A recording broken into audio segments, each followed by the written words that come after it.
another video about all the different, well, the most recent set of changes implemented due to feedback received. So first of all, return to starting position very slowly has been implemented. We can see this yellow zone here. I will move it slightly to the right, make it a bit thicker as well. Doesn't really matter, it will not be visible. The player will not see it. It's essentially just an invisible zone, and what it does is when we collide with it, first of all, it moves to the right, same as everything else, or most things in the game anyway, like the camera, the kill zone, and everything. I shouldn't say everything. All of these objects that need to move. Okay, I'm butchering my English today. With this one, it's really simple. If the player enters this object, it gives them an extra speed of 0.1, and when it exits, it takes that speed away. So now I will demonstrate how that works in practice.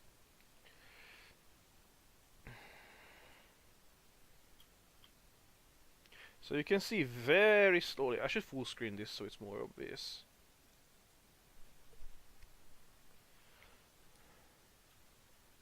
So I will deliberately collide with this, and you can just about see that very slowly the player is drifting back towards the starting position, and still doing it. And now you can see that it's no longer moving forward at all, and that's because we're no longer within the invisible. I call it the panic zone. I will deliberately. Oops, I messed up that one. But yeah, if I lost some speed there again, or lost some ground there, I would have regained it gradually. So that's done. Fuel minimum has also been reduced to 40. I don't want to reduce it any further. Not without, obviously, more extensive feedback. If a lot of people said, yeah, this needs to be, I don't know, 30 or 20, then I would reduce it further. But for now, I think 40 is a cautious step in the right direction. Again, I just don't want if there's no minimum fuel, then the jumping itself becomes somewhat redundant, because after every jump you could just jet back a little bit and it would be okay, because by the time you would need the next jump you would have regained whatever jetpack you've used, and therefore again, jumping itself would lose its significance and it would just be a jetpack game, and again at that point we might as well just go all the way back to Flappy Birds, which is not what I want. So that's been changed. Oh, I perhaps didn't properly showcase it, but I'll do that this time. So you'll see that previously, right there, it would be yellow already, and you can see that it starts being yellow much later, and I can also boost. So sooner. It's only a difference of 10%, but it's a difference nonetheless, and it should be a step in the right direction. Speed boosts. They're very simply just being reduced, so they're half as powerful. I don't think I have to show that. It was just a case of changing a float from 1 to 0.5. And wall jump, you might have seen it already, but because I was under suboptimal circumstances to say the least, I couldn't really show. So you can see it's much more vertical at this point. You go up a lot more, and you go down less. Obviously right there I was really close to the wall, or the kill zone. I will try and show a longer or higher wall jump so it's more clear. You could see there it doesn't go back near as much. In fact, I've halved the reverse force, pushing you backwards. There I let it run a bit longer, so you can see that it still runs, still goes backwards. But the reason it goes backwards ever so slightly. In fact, you know what? I'll reduce it even further, because it doesn't. The only reason it goes back at all is so that you can, so that you don't get. So you gain some distance from the object you get stuck on. It's to do with not being on top of it. Let's see, where are you, player? Front. Check if grounded. Wall jump. There you go. So at the moment, the X is -2.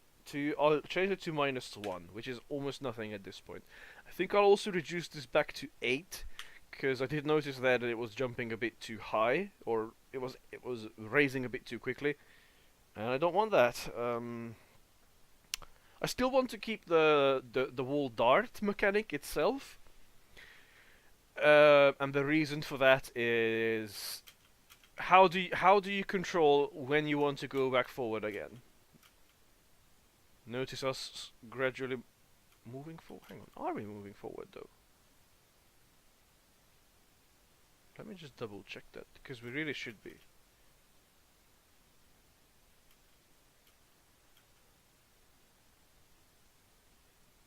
Yes, we are. It's just very slow, which is what it was supposed to be. Huh. Wait a second. That shouldn't be happening. Oh, you know what? Oh, yes, I see, I see. It's probably to do with the... Oh god, that is unfortunate. Let me just check, because I think once we finish wall jumping, set velocity. Yes, it sets the whole thing to 0. Oh god.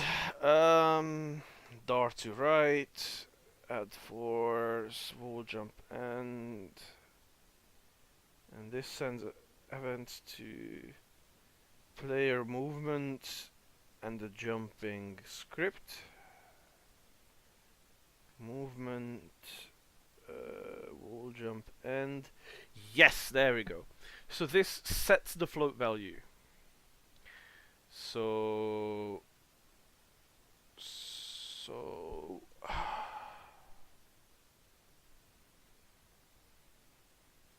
yeah, because the float value here gets set to a particular value, it ignores the plus 0.1 that my panic zone was adding.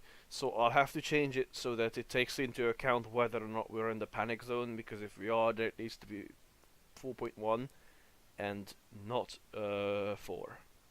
So I'll just quickly add that, and I'm probably not going to make a separate video about that because it's really a simple change. The next video I'll put up is probably going to be after the next round of testing, which is going to be the final. Well, there you go, there's one of my testers. I hope she will be able to help me test, but yeah, that will be the final game, and afterwards it's just a matter of getting the paperwork in order.